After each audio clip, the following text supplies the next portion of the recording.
আসসালামু আলাইকুম ওয়া রাহমাতুল্লাহ। আমার নাম মোহাম্মদ আসলাম হাওলাদার। পিতার নাম মোহাম্মদ সুলতান হাওলাদার। গ্রাম মঠবাড়ি, থানা রাজাপুর, জেলা ঝালকাঠি।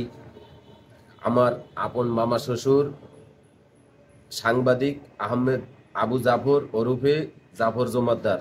পিতা মজিদ জমাদ্দার। গ্রাম সিলারিস, থানা জেলা ঝালকাঠি। আমাকে বিদেশ নেবার কথা কইয়া 1 বছর ধরে ঘুরাইছে। ঘুরানোর পরে আমার এরপরে বিদেশ নেছে। নেওয়ার পরে 4 লক্ষ টাকা দিছি। দেওয়ার পরে ও জায়গায় আকামা আমারে বলছে সে আকামা বানাই দেবে। ওই টাকার মধ্যে 4,20,000 টাকা নেছে এবং আমি মেডিকেল, বিমান ভাড়া সব আমি করছি। আর এই 4,20,000 টাকা তারে দিছি। দেওয়ার পরে সে আমার 6 মাস পর আকামা বানাই দিয়েছে। আমি আবার বাড়ির থেকে দেশ থেকে আবার 50,000 টাকা সুদে নিছি। নেওয়ার পরে ওই টাকা দিয়ে আমি আর ওই জায়গা বসেও কিছু টাকা আয় করে দিছি ওই আকামা বানানোর পর জন্য। আকামা বানানোর পর 4 মাস পর আমার আকামা হুরুপ মেরে দেওয়ায় পলাশ জাফরের শালা, সে হুরুপ মেরে দেওয়ার পরে আমি এক জায়গায় ডিউটিতে যাই, অনেক দূরে, দামাম এই রিয়েদ দিয়া অনেক দূরে। তখন আমি ধরা খাইয়া জেল খাটি। জেল খাটার পর আমার আবার ছাড়ি দেয়। ছাড়ি দেওয়ার পর আবার কয়েক মাস থাই পলাইয়ে থাকা কি জ্বালা, তা যারা প্রবাসে থাকে তারা জানে যে কত জ্বালা পলাইয়ে থাকার। এখন ও জায়গায় যে কি কষ্ট, যারা গেছে তারা বোঝে, যারা না গেছে তারা বুঝবে না। সে আমারে ওখানে নিয়ে মারধর করছে, আমার উপরে অনেক অত্যাচার করছে। আমারে নিয়ে কাজ দেওয়ার কথা কইয়ে কাজ দে নাই। দিনের পর দিন আমি না খাইয়ে রইছি, আমি পলাই রইছি। কেন? আকামা ছাড়া লোক দড়ি ফলায়। আর আমি যে ধরা খাইমু, আমার এদিকে বউ পোলাপাইন এরা খুব অসহায় ছিল। আমার পিছনে কোনো ভ্যাকান্সি নেই। আমার দেশে 2 জায়গা ছিল, তাও বিক্রি করছি।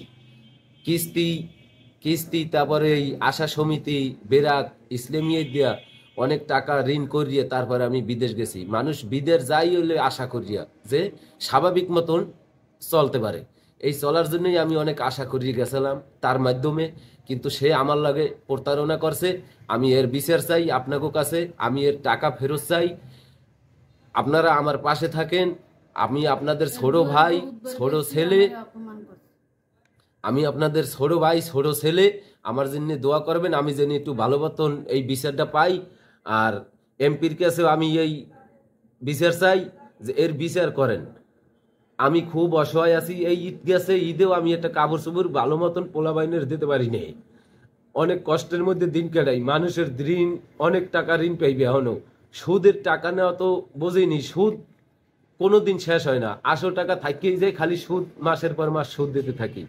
কিন্তু এখন পর্যন্ত আর তার বাসায় গেলে, তার ভাগ্নি, আমার স্ত্রী বাসায় গেলে তার যা তা এইসব আবল তাবল ব্যবহার করে। আর আমার সাথে তো কোনো যোগাযোগই নেই। আমার সাথে যা দুর্ব্যবহার করছে, খুব খারাপ ব্যবহার করছে এবং তারে পাওয়াই যায় না। তার বাসায় যাই না ভয় থেকে। বাসায় গেলে মানুষে খারাপ মনে করতে পারে যে বাসায় আমি নাই, ও আইছে, এরকমের অঘটন একটা ঘটতে পারে। এই জন্য আমার মাথা তো এমনি মনে করেন গরম। তারপর আমি ওই মাইপোলা 3টে মোহর দিক চাইয়া কিছু করি নাই যে আমার কিছু হয়ে গেলে আমার মাইয়ে পোলা দেখবে কেটা। আমার মাইয়ে পোলা খুব কষ্টে আছে এবং আমার মা বাবা অনেক কষ্টে আছে। আমার ফ্যামিলি তো এখন মানে দিন আনি দিন খাই, কোনো দিন 200 পাই, কোনো দিন 300 পাই। এ দিয়ে কিস্তিও চালান যায় না, মানুষের বকা শোনা লাগে।